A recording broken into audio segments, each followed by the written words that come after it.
Hi, and welcome to Season 2 of the Team Deakins Podcast, a collection of informal conversations between Roger and James Deakins and a guest. We never know where the conversation will take us, so listen in and see where it goes. This episode is sponsored by Aperture, a premier manufacturer of LED lighting with the industry's greatest variety of fixtures for your complete lighting needs. Aperture recently announced the new Storm family of lights. With LED white light quality that matches natural daylight and classic tungsten bulbs, plus extreme low-end dimming while maintaining color quality. Discover more about the new Storm lights and the complete Aperture lighting ecosystem at aperture.com. Today we have something special. Roger has often mentioned his passion for fishing, so it's not surprising that one of his favorite shows is The Deadliest Catch.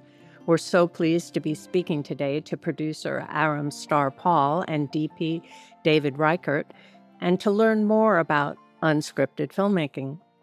Arom and David, thank you for doing this. Yeah, this is great. Welcome. Hi. Thanks for having us. What an honor to be part of this. We'd like to start with our usual question, which is, how did you get to where you are today? Could you ever imagine you're ending up where you are now? And how did it come about? Did you take another path? What's your story? Oh, man. Arom, you start. Well, no, I could never have imagined I'd end up here. Oddly enough, my parents didn't fish or anything like that. My dad made tile for a living, and my mother was a nurse. And so I was as far from this world as you could imagine, far from filmmaking as well. I always had a passion for movies growing up, and, just they were everything to me, how they, could make you feel in a really short amount of time. And as I kind of got older and I played sports as well, I kind of at some point realized that wasn't going to be a career move. Unfortunately, I had to make peace with that, but I was able to. And I decided to just try to go after my first passion.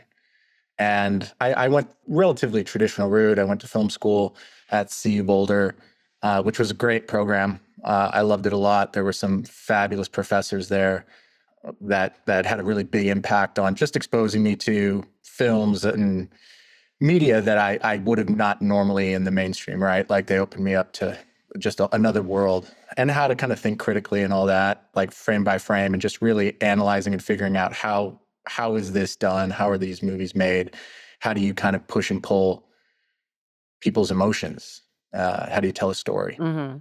And after doing that, I graduated in December, and I had a girlfriend, then girlfriend, now wife at the time, Kelsey. I went to her Christmas party, and she was an assistant at a fashion house. Gosh, she's gonna kill me if I don't remember the name. I want to say it was Juicy Couture, but she was an assistant there, and we were both just young and just starting out. And at the bar, I was drinking with one of the other husbands, and he's like, "So, what do you do?" And I was like, "Oh, I just got out of school."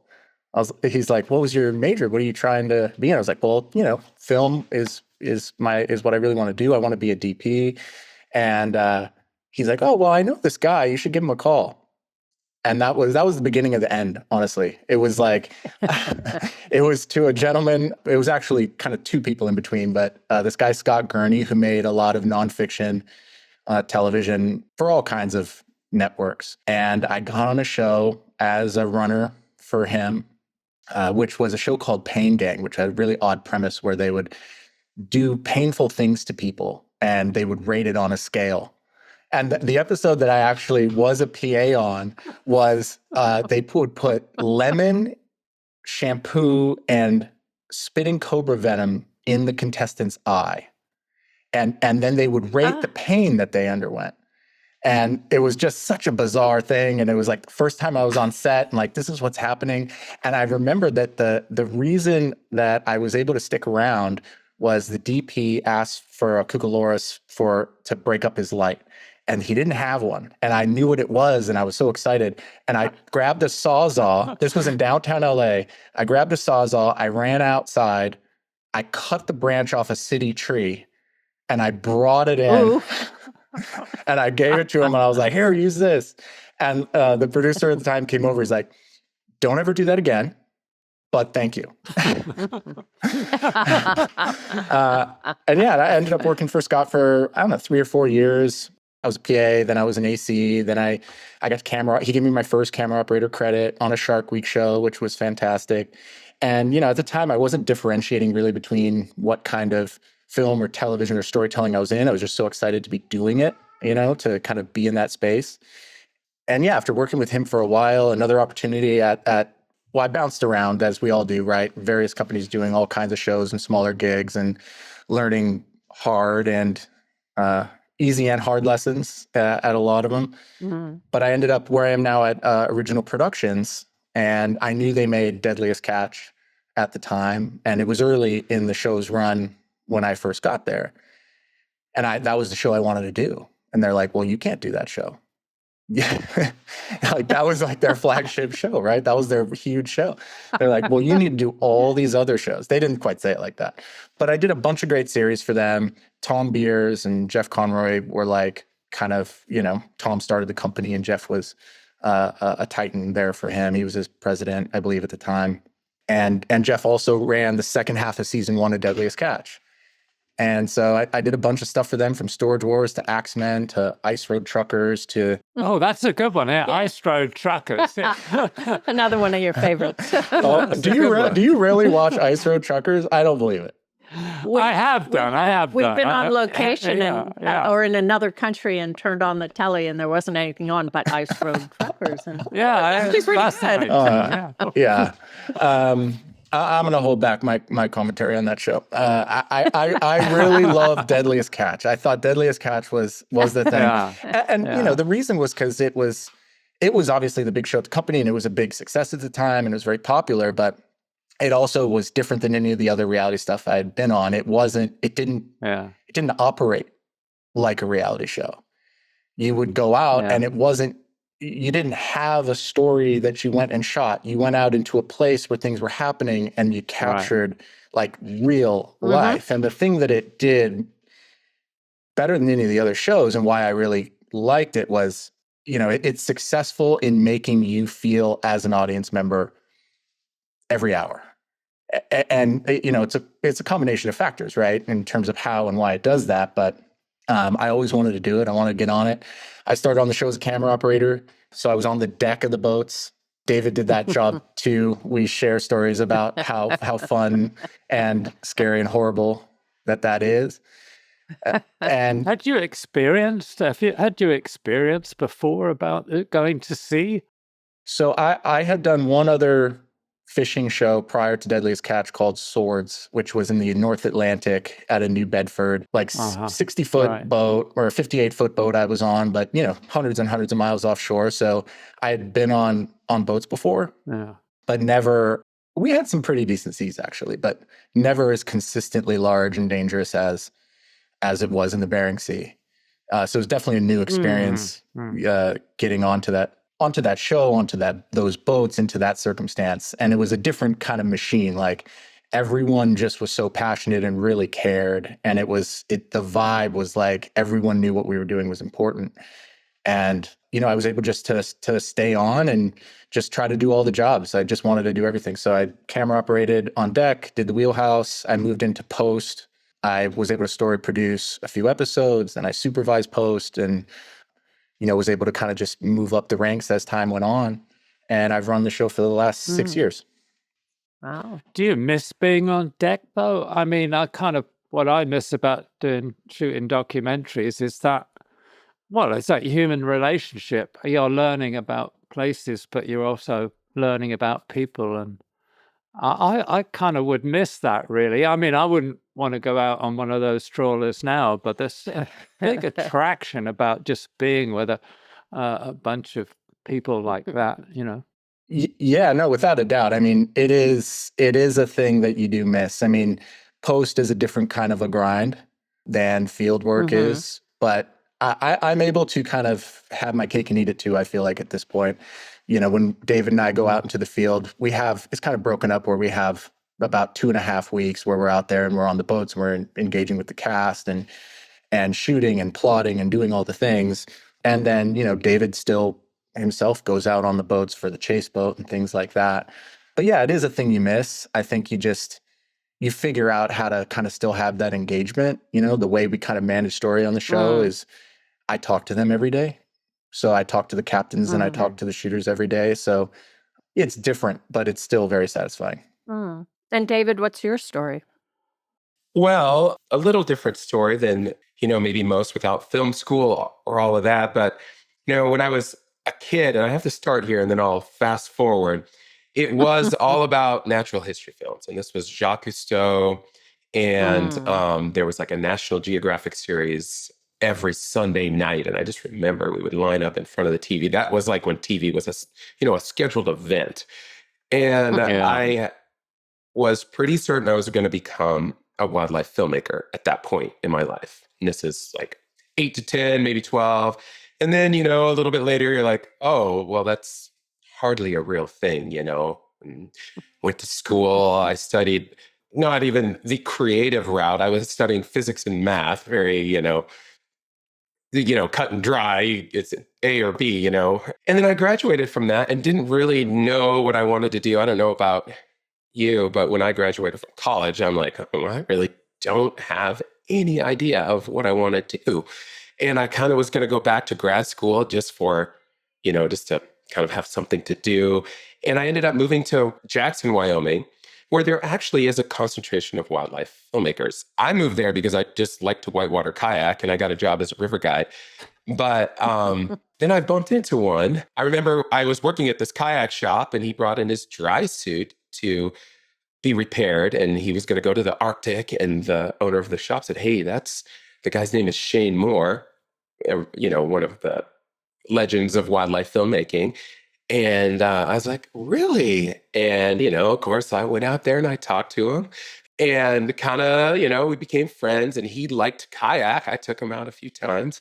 And then suddenly about a year later, he's like, hey, I got this job. Do you want to be an assistant on it?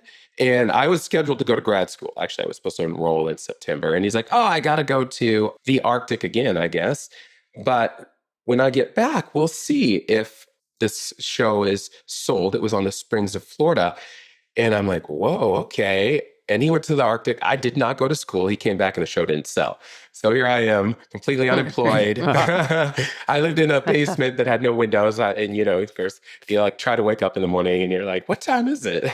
Anyways, finally it did sell. And I just kind of stuck with it. It was a long, bumpy road of kind of some work, not some work.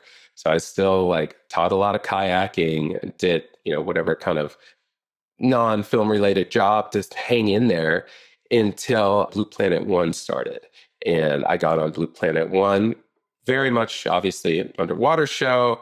And I kind of became like an underwater photographer as an assistant. And then I kind of just slowly worked my way up into a principal cameraman by the end of that show.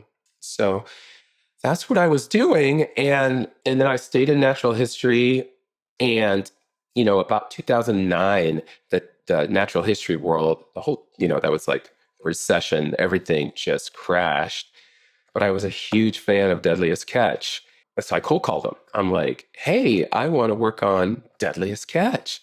And they're like, well, what have you done? And they're like, well, I was like, oh, this natural history stuff. And they're like, well, do you know how to tell a story? And my side project was making this ski film, which was, about the skier, but it was such a mess. I barely knew how to tell a story. I was just filming them and lots of pretty things. And I was like, sure, I got this ski film that I'm working on. And I kind of talked about that a bunch. And I sent them some clips from that. And they're like, I don't know what this is, and I thought, okay, I'm toast.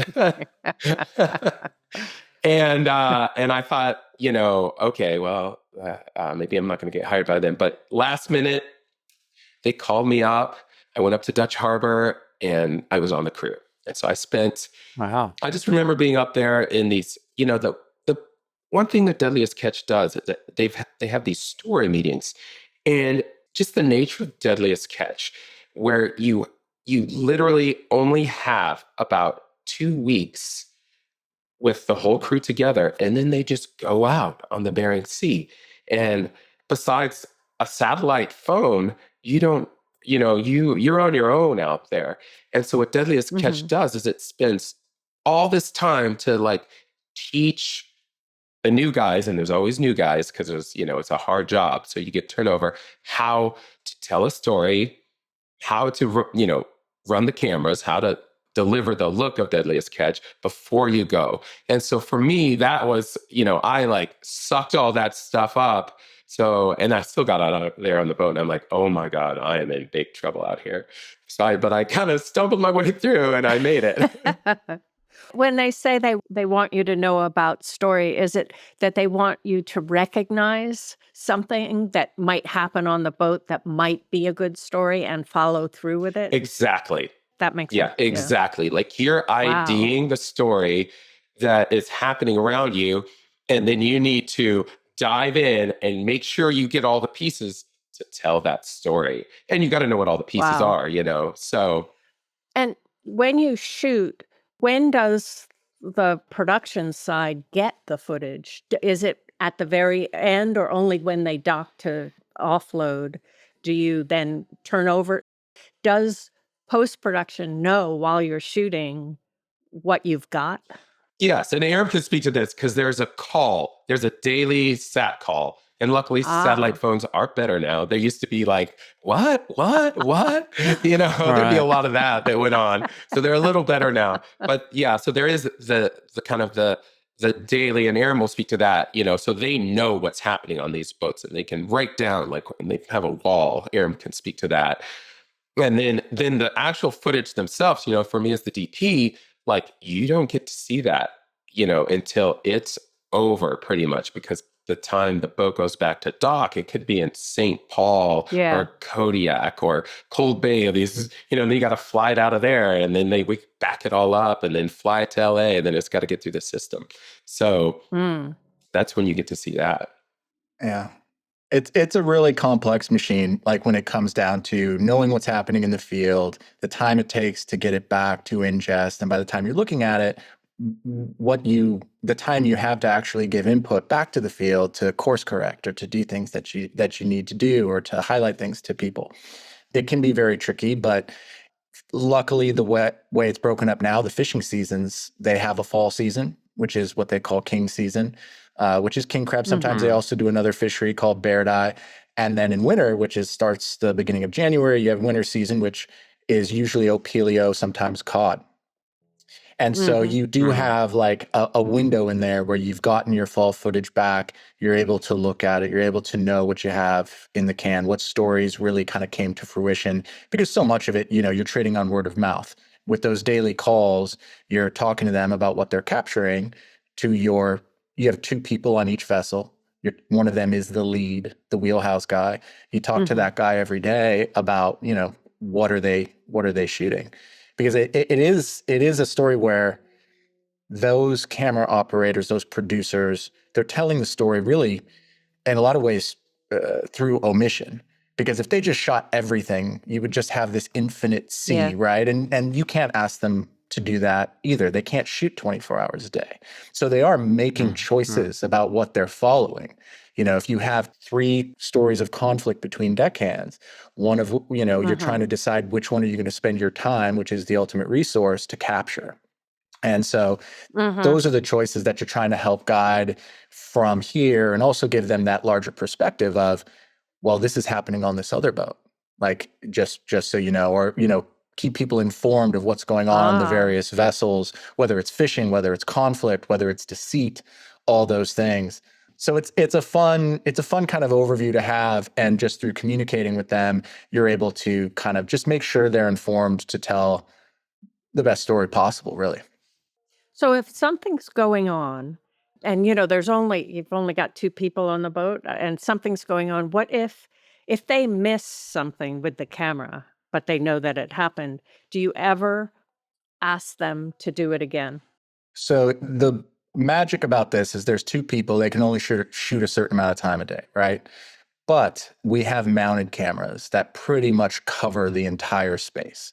So there's a mounted wheelhouse camera. There's actually two, one that faces the helm, which is where the captain sits. The other faces the other side where there's other controls. And then there's 4 others that are facing various parts of the deck. So inevitably what happens, right, is something goes down when your camera isn't up. And that's just what it is. But you have it on the mounted cams, or, God willing, you have it on the mounted cams, which we ask them to check and make sure that they got it. But then you have an event, you have an altercation, there's all these layers of redundancy that we put in so that they don't have to do that, so that they can, the moment is caught, the meat is there, and now they have this story thread to follow. I didn't even know that Bill and James didn't like each other. But there was an argument last night on deck, and man, they were giving it to, they had some harsh words. And so that's something that you're going to follow now, and you're going to check in with your captain and see if they're aware of, and build it out from there. Are those cameras then running 24/7? They are. Yeah, they're running 24/7. And so they have these SSDs, and it's a lot of footage. And the funny thing, when David and I were talking before this, is it's like, what is your shooting ratio?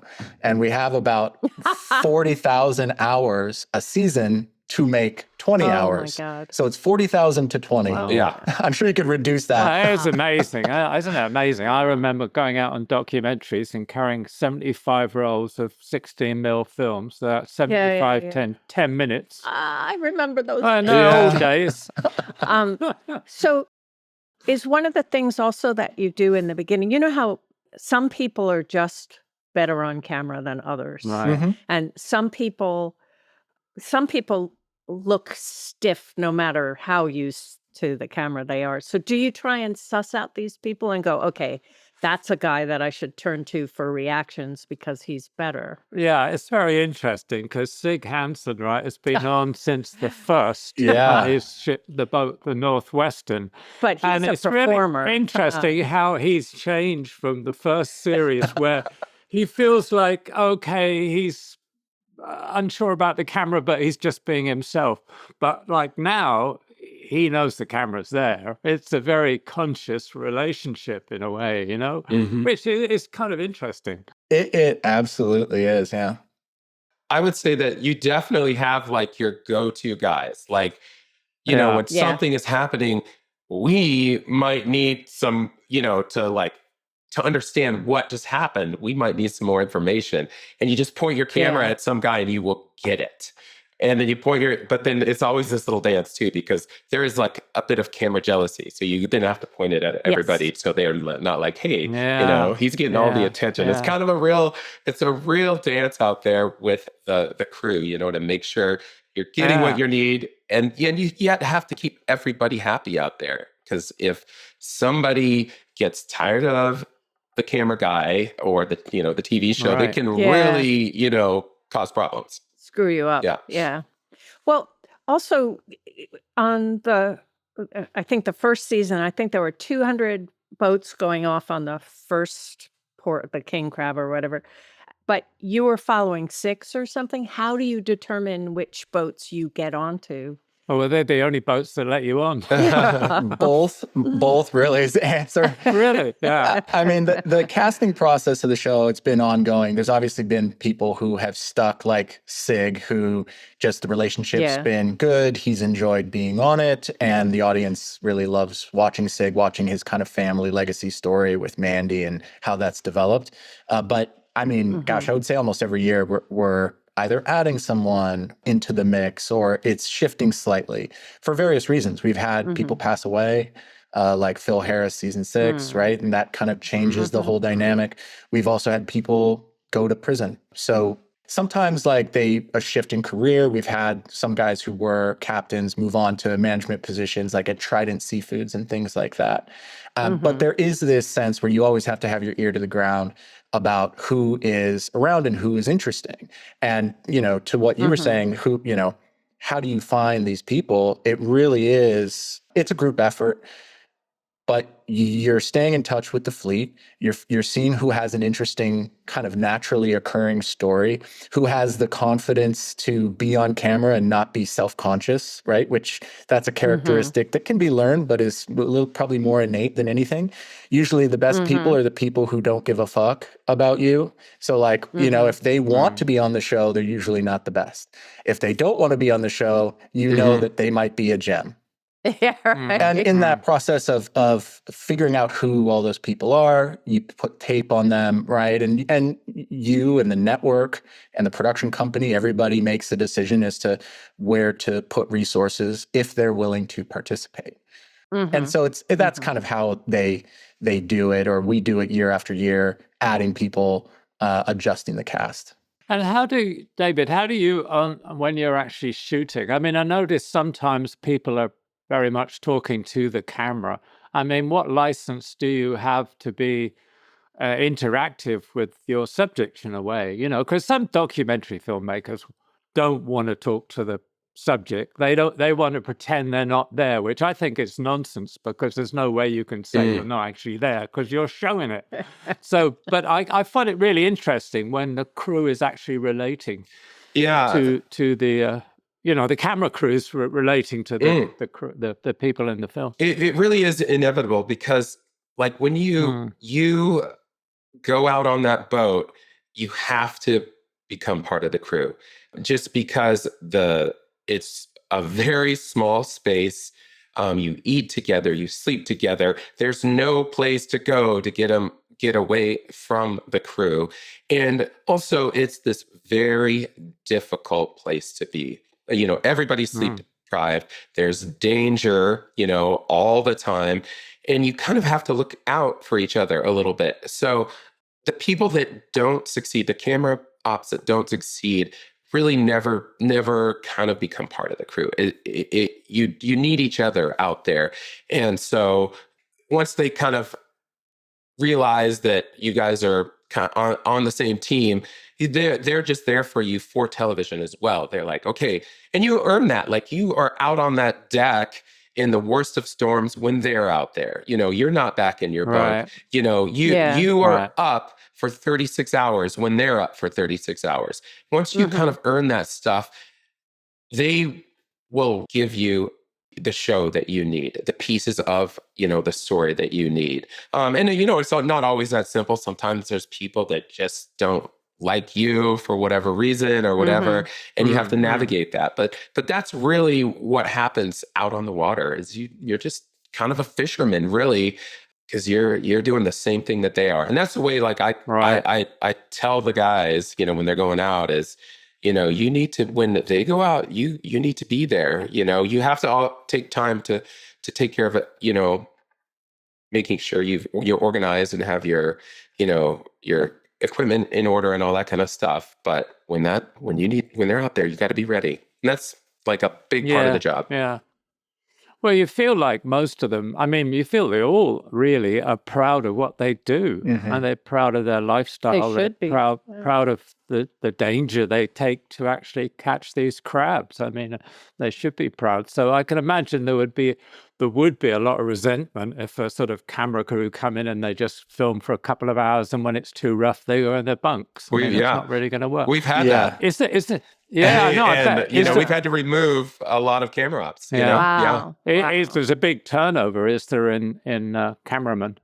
We have certainly gone through a lot of cameramen, but we have found, and these are very special people, that, there's kind of, what we just talked about, becoming part of the crew, but to do that year after year after year, it's, it's a high stress job, but we have people that are coming back to us now for, we're in season 21, but 12, 15-year veterans on the show right now. And they really know what they're doing. Yeah. Wow, that's something.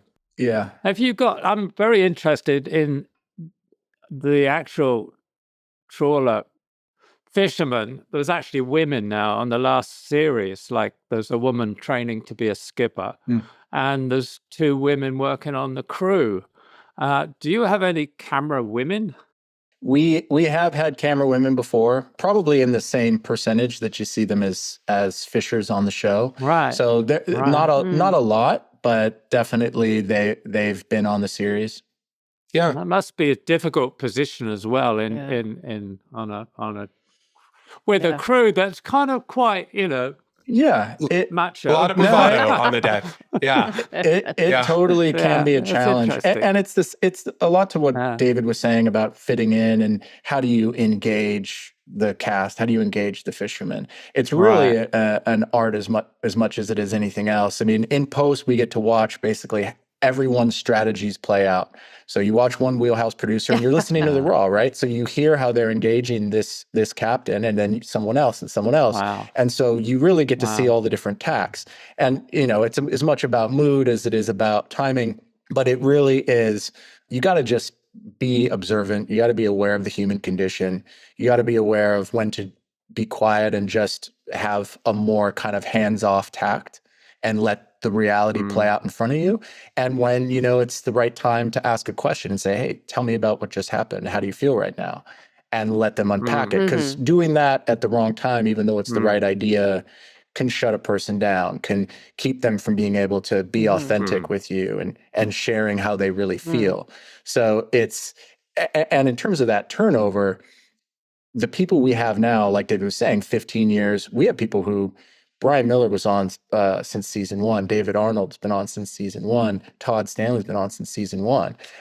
But it is this, the turnover has, at least in the last, probably as long as I've been on the show, there's just those familiar faces, the gluttons for punishment who kind of know how to navigate the world. And then the thing that's developed, which has been kind of the most fun for me, is the relationship that you have with the captains, with the fishermen. It has evolved into something that we don't even know what to do with, right? Which is you don't think you're going to be making a show for this period of time. And all of a sudden, my best friend is somehow a crab captain. How did that happen? And so, and then you're planning these seasons and asking them what their strategy is. And now you're filming an old buddy, which that intimacy can be good at times. And it can also be a hindrance, and sometimes you need to put a fresh person with that captain. So it is just it's this weird thing that is constantly evolving, and we're figuring out as we go. Because I don't think, as much as we're all enamored by the world, I don't think anyone would have bet on that first day. Maybe Tom Beers would have. I can't speak for him. I mean, he was the visionary who launched everything.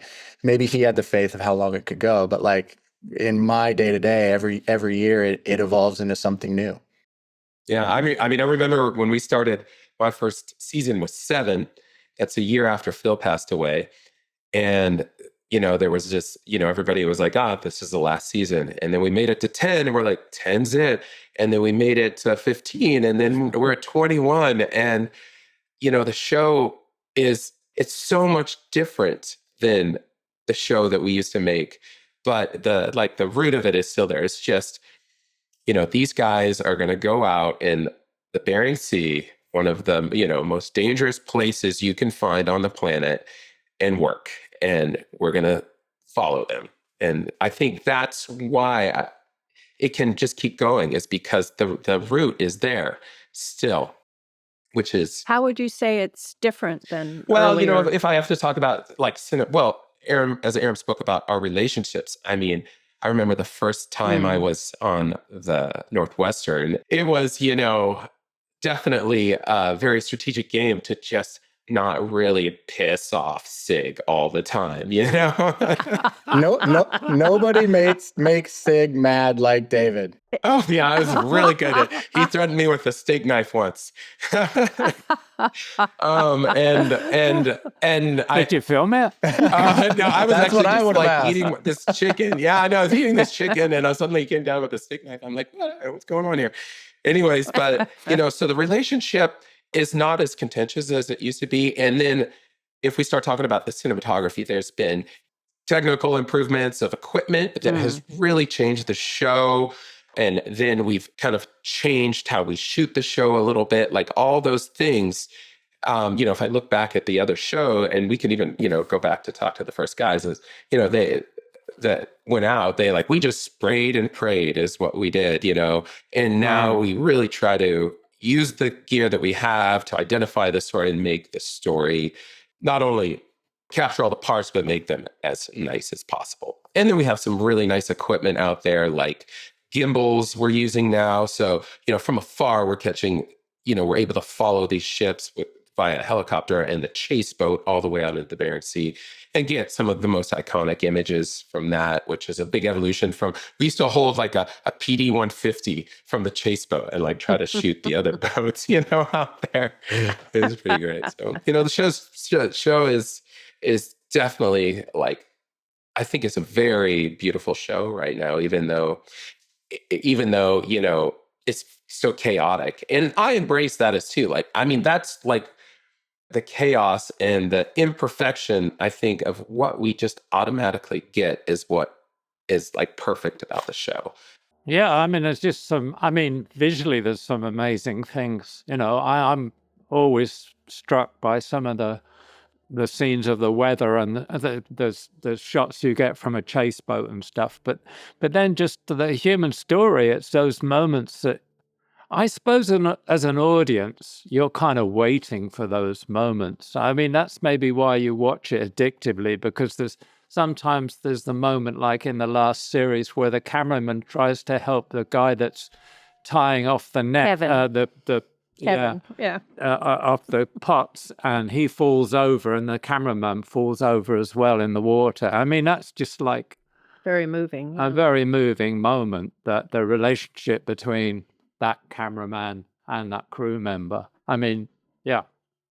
But I also wonder, have you seen, this is going to sound funny, but sort of a shift of ethics over the years? Certainly the world's become less ethical in many ways. But for instance, in the first season, before the season even started, ship went down and all of the ships were, not all of them, but a lot of them were there to help, and they Looking didn't for the even survivors think and that, yeah. about, oh, this is slowing my capture rate or whatever.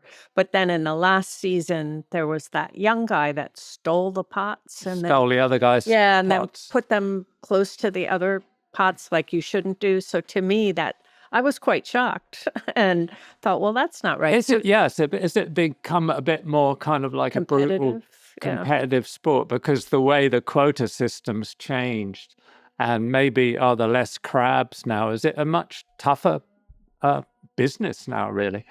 I would say the economics of it for the captains is definitely challenging right now. There's still a lot of money to be made up there. In terms of like their ethics as they fish, they were probably the most brutal during the Derby, which is when it was the free-for-all, where there would just be one lump sum of crab that everybody fought for. Mhm. And that was when guys would go overboard much more frequently, a much higher death rate. And that danger has persisted. But in terms of just a ruthlessness, I think like that was definitely present. The depth of storytelling when it comes to fishing strategy, I think we've gone deeper into that. And so you get to kind of see ways in which they compete in much more detail now. So, I think that's probably a large thing of what you're feeling. I mean, if you look at when the Scandies Rose went down, which, it was probably 4 years ago, and most of the captain and crew were friends of our team, as well as the fishermen, the captains and crews that are on our show. I mean, it was fleet-wide devastating. Same with the Destination. I think, there's a pretty distinct line drawn in the sand between safety and between a fishing competition. Mm-hmm. They will do whatever they have to outfish you to get their pots in where they need to. But even this last year, it hasn't aired yet. Well, maybe I shouldn't use that as an example then. But two warring captains, once there was an actual element of danger that one was suffering, they immediately turn their bow and go and help them. That is not. Oh, that's good. It really, and it's a thing you have to be conscious of. I mean, knock on wood, we've been really lucky with this show. We've had multiple boats go down within the fleet. And in all reality, it's dumb luck that it hasn't been a boat that we haven't been on. And so knowing that it's happening multiple times, And also knowing that those guys will come help you. The other boats in the vicinity, even our own chase boat, we use as a safety device, where our chase boat is out there. It's in the same seas as these guys fishing. It has that camera mounted on it. If we have a boat taking on water, or like has a list, or has a fire, an electrical problem, we send our chase boat immediately to that location. So that boat actually becomes a safety barrier for us. But I don't think that the chivalry is dead. I guess I would say. I think that that bond is still there, but it's very distinct and separate from, will they be deceitful or sneaky to try to get your crab from you? Yeah. And then surely when you're in post and you're putting it together, you realize, I need a cutaway here, I need that. Do you then go and get it afterwards? Because we do notice sometimes the weather changes. That's an interesting thing, because we notice in the cut, the weather does change, and you're cutting what you're kind of portraying as a sequence, but actually you're obviously using shots from different places. So, I mean, Fred Wiseman said basically you get all the footage and then you cut a drama out of what you've shot. It's not necessarily exactly what reality is, but it's actually, in the end, you're telling a more truthful reality by doing that. I mean, is that the same process? Well, it's definitely, you're trying to get at the emotional truth. You're trying to get at that story, right? And so if you have a conflict between a captain and a deckhand that takes place over a 50-pot set, which is in reality 5.5 hours, right? You're going to be in a position where you're condensing time to show the pertinent plot points and conflicts. Yeah. And, on the Bering Sea, 5 hours, it could be overcast, and then it's bright sunny day 2 hours later when the second part of that happens, and then it becomes overcast again. And so really, when it comes to the kind of us maneuvering around continuity, it is that. It is, this conflict happened over a 5-hour set, or this night, which could be 18 hours of darkness if we're in winter. That can be tricky, but really is. And in terms of going back, we don't really go back, but it is, you have a well of chase boat footage, right? And so we have chase boat of the Northwestern in day, the Northwestern in night, the Northwestern in bad weather, half stack, full stack, no stack. And so you use kind of those pieces, and you're always trying to play as true to what's going on as possible, but you're really prioritizing the events in the story and then trying to put the other things around it to make it play smooth, because that's all you have, right? Is you have that story, and then if you make sure that it's perfect going down in terms of like weather continuity and is the sun behind the clouds or not, you get into a tough position. And we still try to service that, but it is kind of what is the story that took place? How do we condense that 5 hours, 2 days, whatever, into a scene, which is going to be 3.5 minutes? Because you can't show the whole set. So like those are the real challenges in post, to make that all feel smooth, to make it feel, even if, you can pick out those errors if you're consciously looking for them. If you're letting the show wash over you as a soap opera, as a story, as a documentary, hopefully like that's where the average audience member's head will be at. Yeah. We were just looking at it, trying to figure out how it was done. Totally. How about in post? Do the captains or the crew have any say on the material when it's cut? Do they ever see it before it's aired? They do not, and they sure wish they did. I do. I was going to say, what if you had good and bad reactions? I mean, what reactions do you sometimes get? So one of the things when you cast someone new, to kind of call back to that, is you have to tell them that this show is going to show your ups and your downs.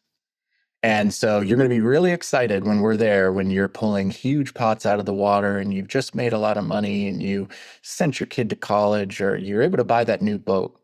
And when it's your fault that you took a wave and someone gets injured and someone's being heli lifted off and it's your fault, you're going to hate that we're there. And you're going to not want it. And that's the duality of the show, that like to successfully be on it year after year, they have to make peace with. And so really the only kind of bristling that we get is when we put the realities out there that are the low points, that are the things that they're like, did you have to show me doing that? And it's like, well, you did that. And and the story is about you, and like, we're telling your story, and we told you it's going to be the good and it's going to be the bad. But I think the ones that have embraced that and just, like Sig has done a good job at that, Keith has done a great job at that, John's done a good job at that. What they end up getting is like it's a living document of their life, of their career, of season after season, of like their own evolution, of their family's evolution. And that it's just such a unique thing for them to have. And I think they see value in it. But no one's psyched when you show a big mistake that they made and then it airs at the bar when they're watching it with their friends. They don't love that. Do they try and ignore the camera Yes. or avoid the camera yeah. if they're going to blow up or something? Like the new guys, you end up, and it is like the newer captains seem to struggle with this more as you would guess, but like something will happen and it doesn't make them look good. And to get the pieces of that story, because sometimes you can't even find them on the boat. You're like, where did he go? They're like hiding out from you. Yeah.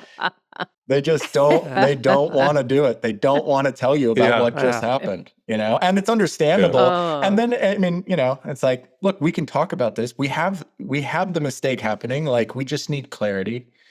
And now's your chance. Yeah. So you're sitting there like a little therapy session through the door,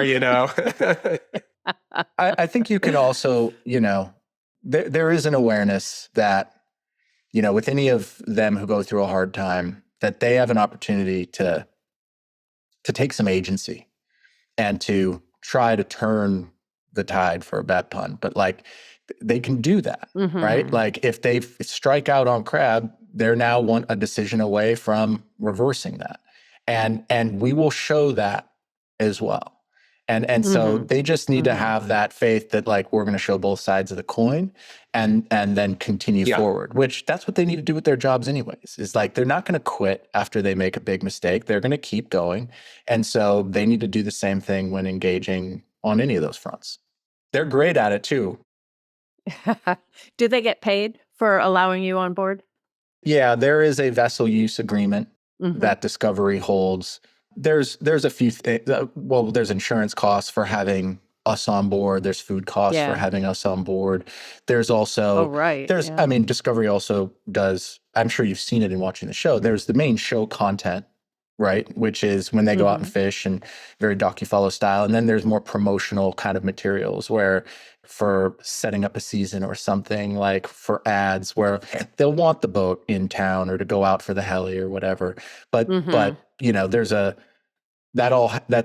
takes time, takes fuel, diesel fuel, takes all those things. So they do get a vessel use agreement. Yeah. And sometimes some of the crew members' faces are blurred out. Is there a reason for that? Yes. Did they not agree to be on camera? Correct. Really? Yeah, it happens. It happens on land with cannery workers, with someone who just doesn't want to be seen. It sometimes happens with actual crewmen that are on board. That can make it very difficult for us if they're one of the actual crewmen that are on board. So, I mean, they know for the most part that they're trying to, or that they're going to be on a boat that is on the show. So it doesn't happen as often that a crewman who's working on the vessel, but it's just it's a generic kind of appearance release that allows us to show their image. Pretty standard stuff, really. I was very interested in I think it was the last series. There's two greenhorns that come on that are very different characters and seem to come from a very different life space than fishing in Alaska. How were they chosen? Did you have any say in those characters coming on? Season 1. Was it season 1? There was a Marine that was because the brother came was there, so that was season 1. Yeah, so in terms of the fisherman's crew, the captain's crew, that's selected by them.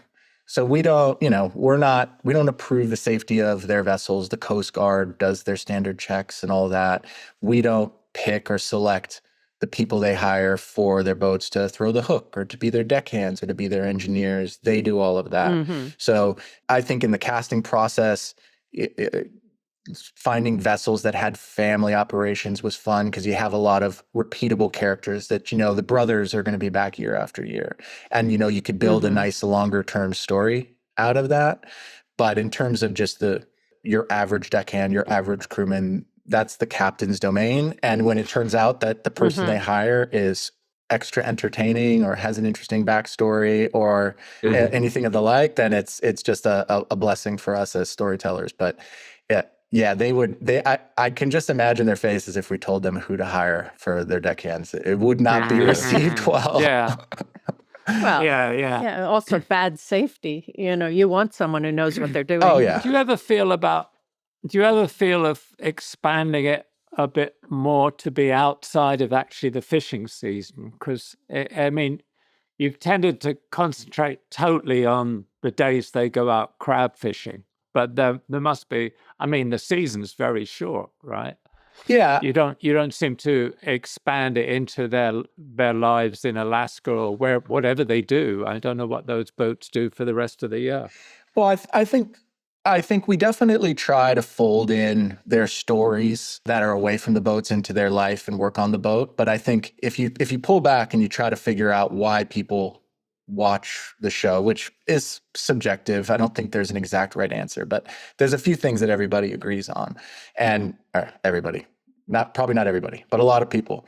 One of them is the show is visually astounding. It shows a place and a circumstance that you would not get to see any other way, and it does it really well. So seeing the primal fear, the primal danger, which is the weather on the boats, I think regardless of our storytelling practice, is still a reason that people tune in. And I think you don't want to forget to have that danger, that big obstacle in each of your episodes. I think it's important. And I think we all think it's important, and everyone who's run the show previously has tried to service that. And then I think, you know, to your point, how do you kind of add deeper story into about their lives, about their personal dramas? We've done it, and we do it whenever we kind of can organically. But you know, you are serving kind of those two masters in a way. But when you bring them together, and that weather can be an obstacle in like whatever they're trying to achieve, that's also happening at home. When their fishing is really act 2 of, you know, their 3-act play over the season, that's when you really can kind of give a nice obstacles for them to have to overcome. You're not giving them to them; they're going through them, but you're placing them, right? You're placing them in the episodes. I would say one other thing, Roger, is that we've done other spinoff series too, and in those, kind of trying to dive deeper into the characters. One was called The Viking Returns, which followed Sig and his family back to Norway. And I would say, just as a ratio, there was probably more not fishing material than fishing material in that show. And that show was very successful as well. So I think, you know, as long as you can kind of service that, we really have the freedom to tell wherever the story takes us. We followed Elliot home to be with his kids and fight legal battles. We followed Keith to Washington to kind of combat the politicians who try to shut down the fishery. We've gone with Sig to the hospitals, as well as like back home for births of his grandkids. And so kind of as it pertains to these, I mean, real cowboys, right, who are trying to get that last on the last frontier, trying to claim that last bit of gold, however you want to say it, you know, as long as you're still telling that, we can follow them to these other places. And just going back to a technical question, are all of the crew mic'd beforehand? I mean, do they live with mics on, or how do you pick up sound? There's a few answers to that. There are mics on the boat, shotguns that are planted on deck in a few places, that are planted in the wheelhouse, and then the deckhands outside. It was crafted. Oh God, I don't know when like the first really elaborate kind of deck mic was, but our current one, they're very waterproof, and they all put them on before they go out, and they feed into a deck that is basically those 24-hour recorders. So you always have the clean deck mics going back to this kind of nice dry space in the house. And then your captains have a more traditional lav, which they just put on and they wear all the time. So, I mean, you'll see when you watch the show, there's moments where Captain forgot to put his glove on or whatever, and then you're just using the shotgun that's on the camera. But we do encourage very, very much for everybody to wear the mics that we provide them. So basically, if you've got the deck mics coming to a different place, when you're in post, you're going to have to find that sound if you need to augment it or something. Yeah. That must be a long process. It's a very long to find it. process. And there's great tech now for just, it'll sync up the picture and the sound pretty cleanly, but it's a pain in the butt. And we can't ingest all that. That's the thing that's like kind of amazing about the show. So it's so much data running that many cameras for 24 hours a day. We can't just bring it all in wholesale. So what we do is, using story notes, using what we see on the producer's handheld cams, which are all brought in the system, we identify the moments that we want to go back to those decks and ingest. Because you couldn't have, I mean, I'm sure you could have a big enough system, but it is very unwieldy. So that's kind of how we handle it. So the producers have a camera also? So they're different than the DPs, right? So there's two people on each vessel. They are each producer shooters. They both have a story responsibility and a camera responsibility. And it's really out of necessity because of space. Yeah. There's not enough bunks on these boats to have more than 2 people there. So what they do is there is one lead. That's the person who's usually in the wheelhouse with the captain, who's more seasoned, more veteran usually. And then there's the deck shooter, but they're both producing and shooting as they go. They're both aware of the story that they're capturing. They're talking to each other. They're talking back here to Burbank to check in about the stories they're tracking. So yeah, those guys wear a lot of hats. They're operating camera. They're running their own sound. They're producing. They're writing notes. They're engaging the fishermen, trying to make sure that they have clarity captured, for whatever is going on in that moment. If they're approaching a storm, we need them to talk about what they're doing, what they're going into, what are the perils, what is their strategy, what are their goals. Yeah, and I think, Roger, you were asking about like the kind of people that are out there. And when you're out there, you kind of operate in a different state. And I think there's so much that you are doing. You're kind of managing danger, people, all these stuff that we just talked about. Is when you get back, I think there's like a PTSD that when you get back, your like head was ringing for the last like 6 weeks, and you come back, but then you kind of miss that once again. Like I find I miss that. Like when I was out on those boats, I was so like on top and aware of everything and sharp, and then you come back and you kind of come down off of that. I don't think you could operate like that for 365 days a year. You would just die. Yeah, right. But it is an addictive little thing that is going in. It's like an endorphin that's going in your brain. And when you don't have it, you're like, man, I kind of miss being on those boats. So wow. Yeah. That's how I felt about when I was shooting documentaries. I've never been in quite that circumstance. But what was the biggest surprise, David, when you started shooting on a boat? Or the biggest challenge, Yeah, I mean, sleep deprivation was one of them. I think the first we went out and we fished for 44 hours right off the bat, and I was in that state where I was earning my stripes, and I was on the deck for 44. We were out for 44 hours, and then you have to take notes. We had calls. That's where immediately I knew I was in over my head, and I was lucky. And we talked about that relationship with the crew. Is I still barely knew what I was doing, but the crew did, and they would be like, "You better go film that." I'd be like, "Oh, okay." I go there. All right. Okay, great. Yeah. Or they come and be like, "I need to tell you something about what just happened." I'd be like, "Oh, okay." I point the camera at them. All kinds of things like that really got me through that first 2 weeks out there. It was like exhaustion and just overwhelmed with, like managing, as we've said, all these things that Arom just spoke about. And then once you start to get on top of it, then that's when it starts to become, I don't know, like more enjoyable. But it took my first trip, like we made it back, and I was sure I would never be hired on this job again. How about physically? Did you ever feel seasick? I mean, how often does it happen? You hire somebody as a cameraman and they get seasick. I mean, some people, I mean, I worked with somebody that was going to do this job with me on a boat, and he just got too seasick. The doctor said, if you go on that boat, it'll kill you. Yeah. Yeah. And we have airlifted our camera crew off the boat. Have you? To get them out of there. Wow. Or had to, this is a very difficult ask. We have asked the captains, like, we got to drop this guy off because, they're trying to fish out there. Wow. They're not drinking, all the problems with that. I luckily don't get seasick. And that was one of the edges I think I had in the beginning. Certainly seen crew go down.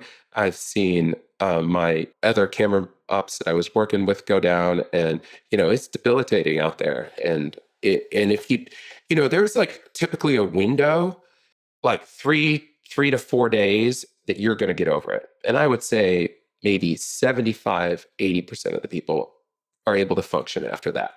They can have their ups and downs after that, but they can still do the job. And then and then there's that last like percentage that just aren't going to make it. And they got to get off the boat. It's a big part of the vetting process too. Now, anyone who's new, it's tell us about your time at sea. Like, have you been on boats? Have you shot on boats? Operating camera in a boat's very different because you got a horizon in one eye and then the other horizon that's moving out of your other eye. It's extra disorienting, and just it can really crush you. And then even people who've been on boats, the things that they haven't had is they haven't had that much of an elevation shift. When you're in a 30-foot sea, it's like you're going up and down in an elevator, 3 floors, down in the elevator, 3 floors. It's not this rocky, snapping motion all the time. And so it's just a different kind of role that some people who think they're okay with it, then they get out in that and they're like, oh, I'm not. Yeah. Like, this is causing my head to go for a loop. But, we have all the medications and things, and I get seasick myself, but I wore the scolopin patch. That was the thing that did the trick for me personally. But, I found the worst thing has been down below deck, so you don't see the horizon, and you're smelling diesel oil or gasoline or whatever, or crabs. Cooking oil. Combined with some rotting fish gut that was laying there. Yeah, right. I mean, that. Yeah. It's the worst environment imaginable for that. Yeah. Would you guys find shooting a scripted project incredibly dull? Because there's none of that adrenaline, and it's like, okay, we're going to cover the scene and then do a close-up and a mid-shot. Okay, now another scene. Would you find it dull? Not dull, no. I think it's like this kind of different, like all the challenges that we've kind of faced on, say, Deadliest Catch, then you get a new set and so you're back like nervous again, which is a great feeling. Yeah, I don't think either of us would find it dull, but to David's earlier point, I think there is just there's an unpredictability that is addicting to a show like this and being out there. So, whatever your best laid plans are, they're all going to go out the window and you're going to have to adapt, which it's the same, I'm sure, on, any film or TV set, right? You got to roll with the punches. But yeah, I think we both find it exciting. Yeah, I think it's incredibly exciting. And to try and craft a story when you have such a limited amount of time and you don't know what that story is, and make sure that you have enough. Yeah. Because you do get additional shots that are great bridges. Yeah. I love some of the, I talked about technical innovations. I love the camera that goes with the hook when it's Yeah. I mean, mostly I hate those shots in features because I think, well, how could anybody be in that situation? But it's strange how well it works actually in your series, I think. Because it's artifact, it's a camera being set, and but it does give you a wonderful feeling of the environment and stuff. Yeah, I don't know. Well, we've certainly found, like, we've been making this show for so long, and it is a pretty limited space that we're working on, 120 foot boat. And, and you hear it all the time is like, well, you guys have shot every shot that's possible, but every year new stuff comes in that is different and exciting. And, a combination of maybe a new tool that they have, but mostly just somebody's creativity found something new. And that's one of the things, like, my job is to translate that through the fleet. So then we get this kind of like look, if we find something that we really love, we want, we want to make Deadliest Catch look like Deadliest Catch, not a bunch of boats out there. And so I need to make sure we identify like all of these things that we really want the show to look like and translate it throughout the fleet.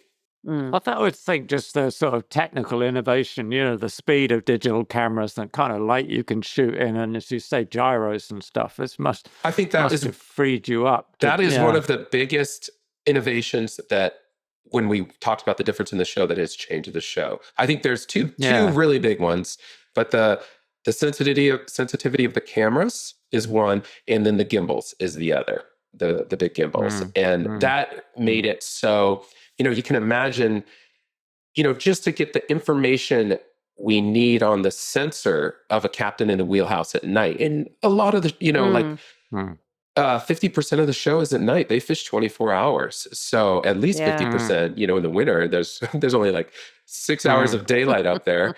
Especially when like Sig turns the lights off, well, that's so nobody else can see where he's fishing. Well, like Sig, what's going on, and you'll see like he's ripped that light down, and and this one that's unplugged, and you're like, oh God, so the cameras have helped us a lot in that sense, and also we can shape like this really low light, because the one place where we shoot all the time is the wheelhouse, and we need to get the information on the sensor. So we have little Roscoe light panels that before the season starts, we'll set the wheelhouse lighting up, and then we have that for the season, and we can run those levels low enough that it doesn't, because it can blind them, and they're looking for waves. Right. They don't want their crew to get smashed. And, if we have too much light in their face, it is actually a safety issue for them. So that has helped us a lot. Also, what helps you is actually their radar and their readout of what all the other fishermen are doing and where everybody else has laid their pots. I mean, I find that amazing, because in the first series, the radar was a fake one, wasn't it? It was constructed it wasn't anything that existed. It was constructed by the program, right, to show where the different trawlers were. Oh, yeah, I know what you're talking about. But now you can see it on the actual screen in the wheelhouse. Well, transitionally, like we have put graphics in there sometimes, and they've evolved year over year. Sometimes they look like a radar screen that would show where everybody was, so you could track it as an audience member. And their technology has advanced a lot too. So they now have AIS, which tracks where each boat is, and they can turn that off and be sneaky so that the other guys can't see them. Right. But Which they always do. Right. Yeah. Which they always do. And, they don't want our chase boat there either, because our chase boat always keeps the AIS on. So they look for where the chase boat is to know where those guys are fishing if the chase boat's next to an invisible something. A lot of grumbling when the chase boat shows up. A whole game that's played. But in terms of their ability to track that stuff, the technology for them, just like it has for us on the camera side, has come a long way, and they strategize differently now, and they engage differently now.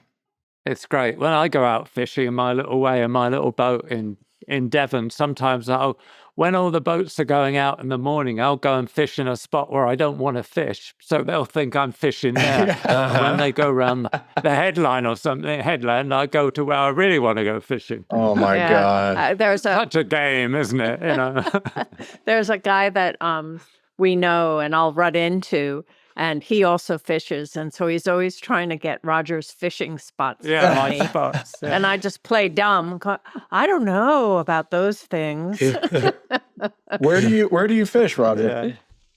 I fish in England. It's off South Devon, in the ocean, So yeah, But not the waves don't get quite as they're big. not quite as big as the Bering Sea. No, it can get pretty edgy North out Atlantic, there sometimes. yeah. But, yeah, it's sometimes pretty edgy, but not like not the Bering Sea. My God, no.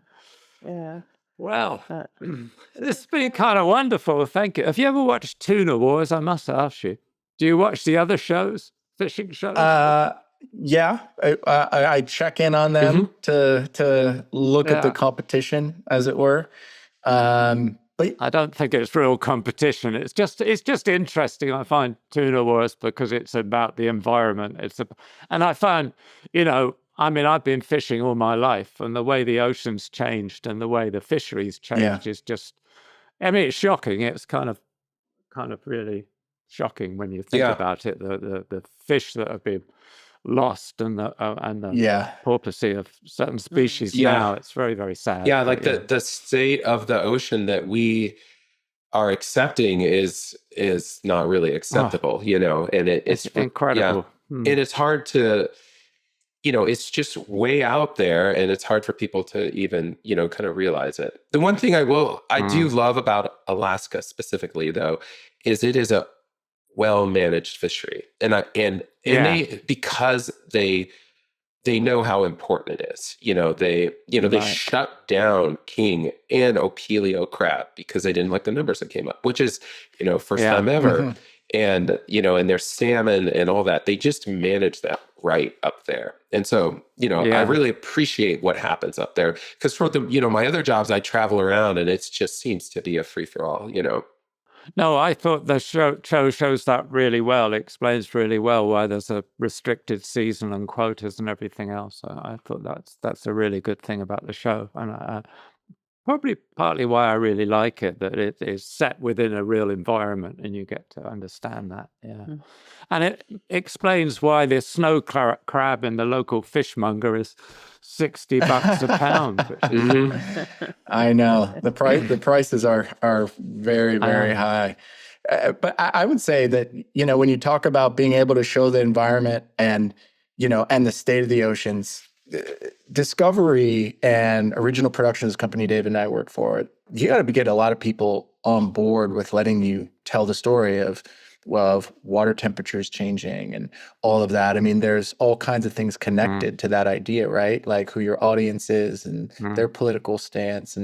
But they've just been really, really good partners in letting us kind of just show the real world of what's going on there, which I think is not as common for everyone kind of in our space. So it's been good. Right. It's good because you're not hitting anybody on the head. You're just showing this is the way it is, which I think is, great. Yeah. And kind of seeing it through the crabbers' eyes, which, they are, they just want to catch crab. They don't have all these other agendas that, they're. Yeah, exactly. Yeah. On the strength of having the show go on for so many seasons. It's good. Yeah. It's great. Well done. Awesome. It's a great show. I have one question. Thank you so much. I have one question for you too. Yeah, go ahead. So you talked about the evolution of the series, season 1 to now. You talked about SIG changing a little bit. What do you think? How did it strike? I do feel SIG is playing to the camera, but it's fine because you understand him well enough. It's okay. That's part of him. Yeah, he is partly a showman. A compelling personality. Compelling personality. It's hard not to like him. So that really works. I mean, it's just the nature of documentary filming, isn't it? Everybody's going to have sort of react slightly differently, and I think everybody is. They might still be being themselves, but they are actually relating to the camera consciously. I think some of the time. Yeah, and I think the program has become kind of not smoother, but you can tell that with technology and with doing it over and over again, you're finding the stories more easily and more directly. Yeah, and as I was saying, I love how they relate to the camera. I think there could be more of that. I mean, but that's just up to the relationship between the cameraman and the subject. But I do love it when they feel they can talk, they can turn around and talk to you. You might be in the down at a meal or something, and somebody will just talk to the camera, make a comment to the camera. I love that. I've always thought when I was shooting documentaries that was a great style. You can't deny that you're there, and to use it in that way, I find it's really, really interesting. Yeah. To me, that's one of the great successes of the series, the relationship between the filmmaker and the fisherman. Yeah. I And agree. you don't feel that it's dramatized or anything. You do feel that you're actually watching what's going on, which is I mean, I would have fantastic. found it very hard. The skipper that had the heart attack. I forgot his name. Phil, I think. A few Wasn't of it? which heart attack? Yeah, exactly. Which one? Maybe I don't know. Sig had a heart attack. Keith had a stroke. No.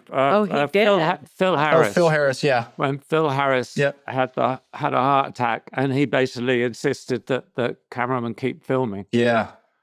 There was something just so kind of moving about that, and said so much about the relationship between the filmmaker and that was Doug the Stanley, subject, as Arom mentioned. He had been on the show since season 1. Has been on the show since season 1. Right. Wow. And had spent like the relationship between Phil and Todd Stanley. You if you saw that, you would understand why Phil said that right there. They spent so much time together. Wow. Yeah, well, it's got to be tough for the filmmaker as well as obviously. Yeah. No, Have you ever lost a crew member? we have not lost one of our crew members in the Wow. filming of the show, which we're That's always lucky. knocking on wood for. Mhm. So we've been really lucky. We've had injuries, but normal kind of bang up things as Yeah. you would imagine. But it's Yeah. been limited to that, and I think that is one of the things you're always praying doesn't happen, right? Because it's the odds are against you. And when you choose the boats that you're going to be on, are you looking at the shape of the boats too? Well, this boat's in terrible shape. I don't want to put my guys on it. Well, it's interesting because you're on one boat that was one of the smallest in the fleet, and I'm thinking, whoa, that's a... And the one that kept having the holes in the deck. Oh, yeah, the one that looked like a... Swiss cheese.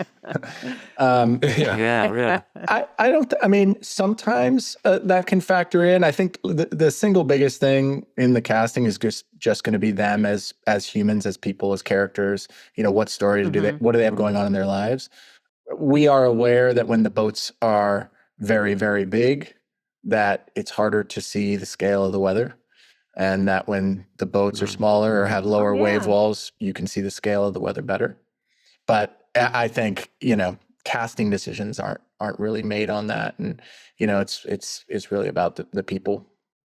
I also think it's interesting to have some bigger boats and some smaller boats because it's showing the breadth of the different fishermen. The interesting thing that a smaller boat has to keep coming back or forth over some pools to offload to be able to... Yeah, absolutely. Yeah. I personally love the shot too when you're throwing the crabs into that round thing of water where they go down to whatever it's called into the tank. But I love that shot because it does get repeated because they do it all the time. But I love that shot.